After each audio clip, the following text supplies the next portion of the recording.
Alright, what's up everyone? Welcome back. So in today's video, we're going to look at the basics of Python and how you can start creating your very first program. So obviously the first thing you want to do is you need to download the Python language into your system. So if you just head over to your browser and you Google Python and you just click on this link right here, it should take you to this page, and then you would just download it for your particular machine. And for this series, we're going to use version 3.7, so that's what the one you want to get. And then after you have that, you also want to get an IDE, or an integrated development environment, and essentially that just allows you to run Python a little easier and gives you a lot of access to some auto completion and things like that. So the one that I'm going to be using is Pycharm. So if you just search Pycharm download and you click on this first link here, you just want to download this community version. This professional one is a paid one, but for everything that we're going to be doing, this one is sufficient. So just download that and make sure when you install, you drag it into your applications folder. And when you do all that, then you're ready to go, and we'll see you in the next step. Okay, so now that you have Pycharm downloaded, you just want to open it up. So head into your Launchpad and click on Pycharm. So when Pycharm is loaded up, you're greeted with the login screen or loading screen. And the first thing we're going to do is just click Create New Project. And we'll just give it a name, so we can call it like First Project. And under this project interpreter, just make sure that you're using this latest version of Python that you downloaded. I think on some Macs, or on all Macs, Python 2 comes installed, but you want to make sure that 3.7 is the one that you want to use, and then just click Create.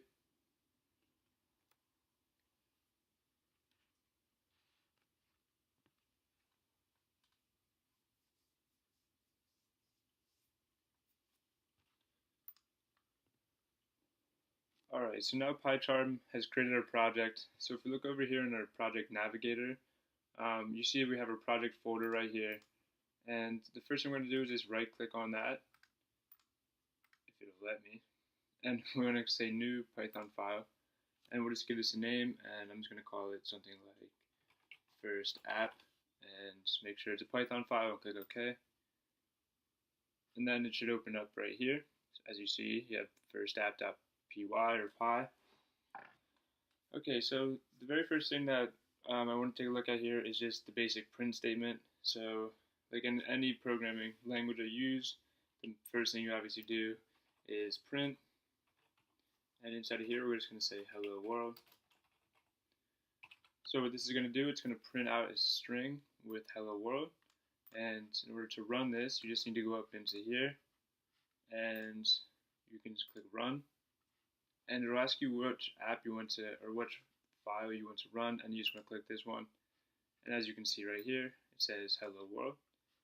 And once you run it for the very first time, you can just go up here and start running it with this button. It's a lot easier. Okay, so let's delete this. And if you look down here where it prints out hello world, this is called our console, and this allows us to see information about what's going on in our project. So it's pretty useful. It prints out different things, variables, errors, etc. Alright, so let's talk about variable types now. And there's three main variable types in Python. The first is being a string.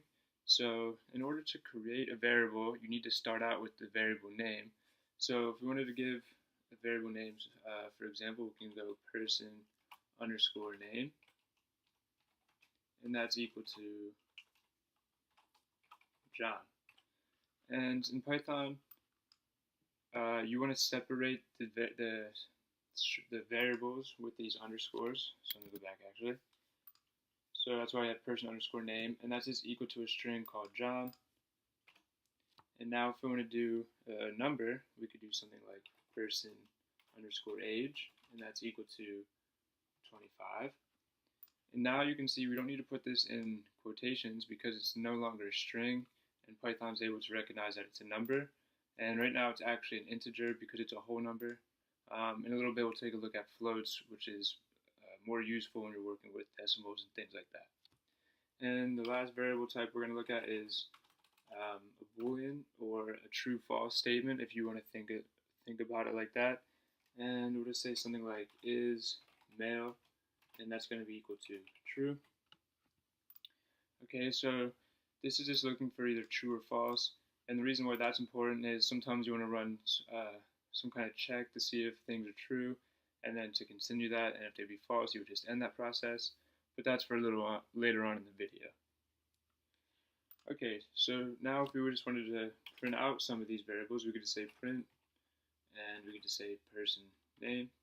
And if we go up here and run it, you'll see that it prints out John, and print out person age. It'll print out the person's age. And if we take a look here, it's printing out in order of the way that we type. So in Python, the way it executes is in order by line. So the way that you structure the code is very important in order to run it properly. So for example, if we would just switch this and put this above this, and now run it, now it's going to say 25 John, because it runs it in the order that it's written in the lines. Alright, so now that we understand some basic variables, we want to get some user input, which is pretty much crucial to every app or program that you want to use. And in order to do that, we can say something like, or we could do something to get the person's name. So what I'm going to do is create a variable, and I'm going to call it first_name, and now it's going to be equal to something. And now we want it to equal a user input, and in Python to do that, you just say input, and you need to enter a prompt, and a prompt is basically what it tells the user to enter. So in this case, we're going to say enter your first name. And now if we would print first name, it allows us to print some kind of name down here, and it will just print out whatever the name is. So let's actually look at how we can print out, or get rather, something other than a string from this input, because you don't always want to just enter strings. You maybe want to enter some numbers. So let's let's just call a variable age, and that's going to be equal to input, and we're going to say enter your age. And now if we just print out age, and we go to run, and we enter our age, say we're 25. Let's actually delete this part and rerun it. So now if we enter our age and say 25, it will give us 25. So yeah, that's basically what we want here. And there's one thing that you might want to do here, and that would be to pass this as an integer or a float. So you have the option to use an int. So if you lowercase inc and open and close brackets, or parentheses rather. Now if we run the application, nothing's going to change down here in the console, but you could now technically take this number and then do basic arithmetic with it, which before you could not because it was a string. Okay, so now that you know how to do user inputs and variables, see if you can create a basic calculator that just adds two numbers together.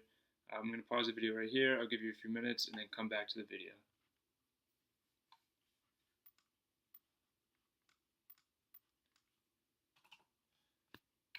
Okay, so hopefully you're able to figure out how to do it. If not, I'll show you right now. The first thing I'm going to do is create a variable to hold our first number, and that's going to be equal to input. And I'll just say enter a number. Secondly, I want to do second number, and again I'm going to call input, and I'll just say enter another number.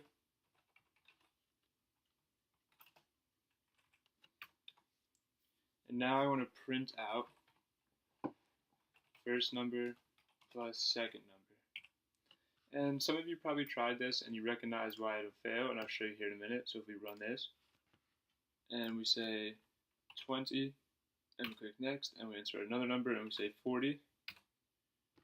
It gives us 2040, and obviously when you add 20 and 40 together, it's not that, it should be 60.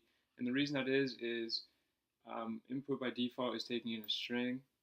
So like I said previously, in order to get the arithmetic functions to work, you need to pass this as a number. So we can do integer, open and close, and same here. And now if we run it again, and we do the same thing, so 40 and 20, it'll give us 60. So that's pretty good. But there's one problem with this, and I'll show you one more time here. Say you want to add 3.5 and 3.5. It'll give us this error here, invalid literal for integer.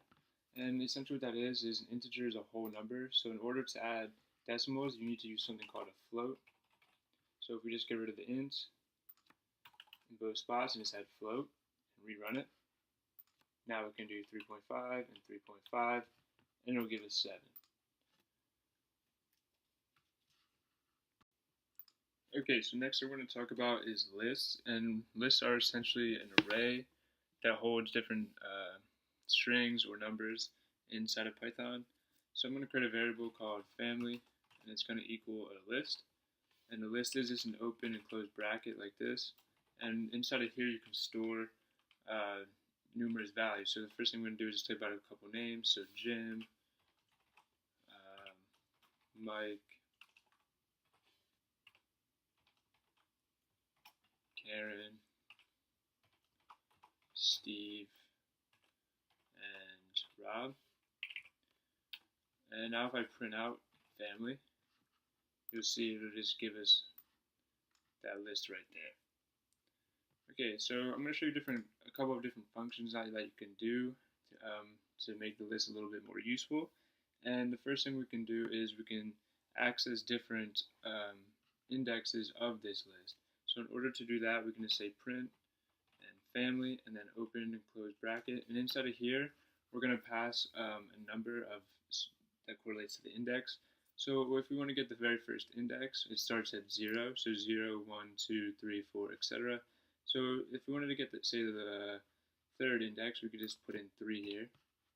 And when we click run, it'll give us this Steve. So if we go 0, 1, 2, 3, this is the third index, and you get Steve down here. Now you can also do a range of names. So if we wanted to do, for example, Mike to Steve, you could do 1, and then now you want to end it with the last index. So if we put in 4, it's not going to give us the index of 4, it'll give us all the way up until 4. So if I run it here, it'll say Mike, Steve, Karen, so 0, 1, 2, 3, and as you can see, it didn't include this last one here, which is the 4th one. So if you wanted to include the 4th one, you could just delete that and put 5, and then it would print out Rob here.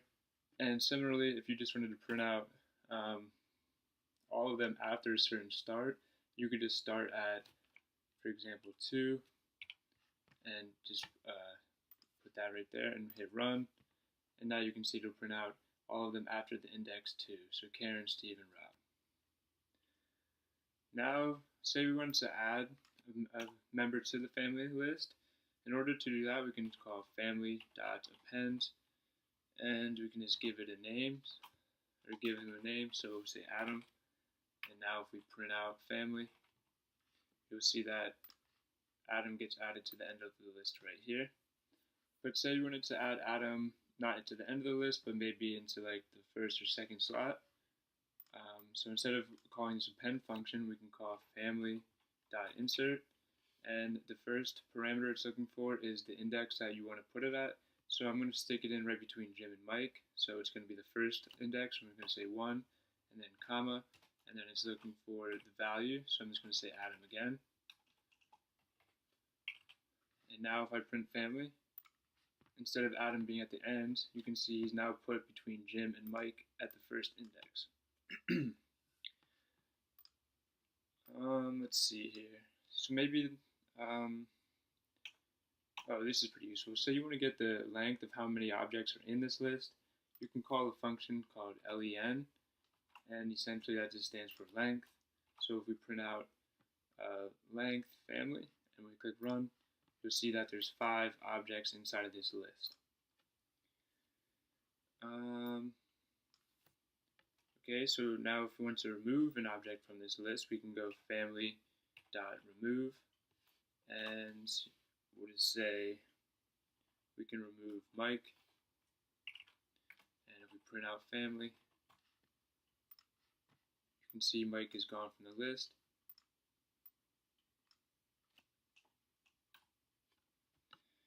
And let's see here. Let's add one more Steve in, and I'll show you why. So now we're going to count how many of a particular object is in this list. So say we wanted to count how many Steves were in this list, we could go family.count, and it's looking for a parameter here, and the parameter is going to be a string, so we're going to put in Steve. And now we're going to say print out family.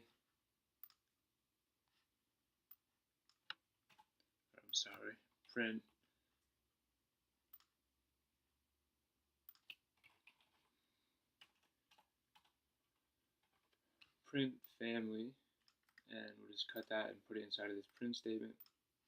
So now when we print, you can see that it gives us 2 because there's 2 Steves inside of our list. Alright, that's pretty much it for the list for now. So next we're going to look at functions.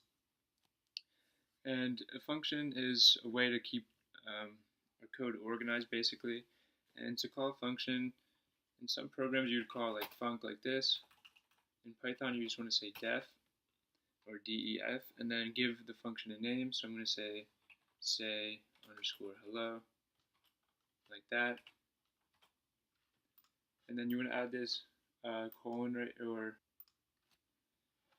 and when you do that, you can see now that our code is indented, and inside of the function, all the code that you want to be executed needs to be indented. So if we just say print, for example, right here, and we just say print again, I know this isn't really code, but if we do that, you can see that it adds it to this hierarchy window type thing, so we can collapse the whole function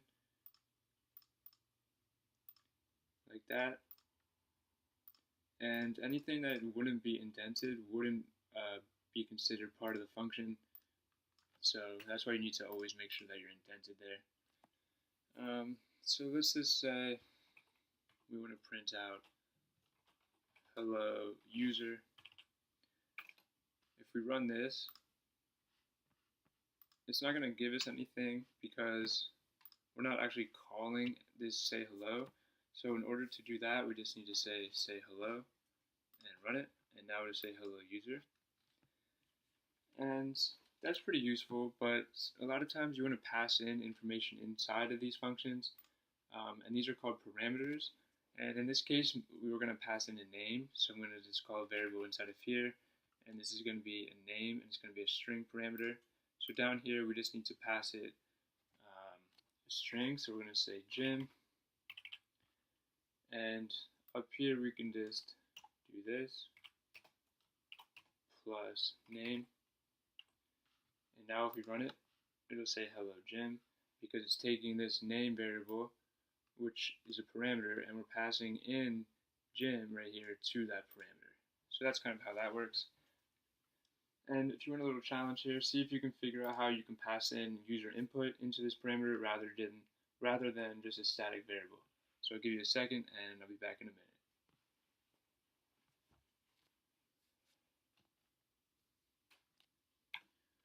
Okay, so if you didn't figure it out, I'll show you how to do it quickly. And I'm just going to say username is equal to input, and I'm just going to say enter your name like that. And inside of here, instead of calling Jim, we can just say username. So now if we run it, it's going to ask us for a name, and we can just say Mike, and it'll say hello Mike, just like that. And obviously there's no space there, but I'm not too worried about that for now. I'm sure you can figure it out just by adding space up in there. And if you say Mike, There you go. Hello, Mike. Alright, so that's basically how you work with functions. And like I said, it just makes it easier so your code's a little bit more organized. We'll take a look at more in-depth functions in a little bit.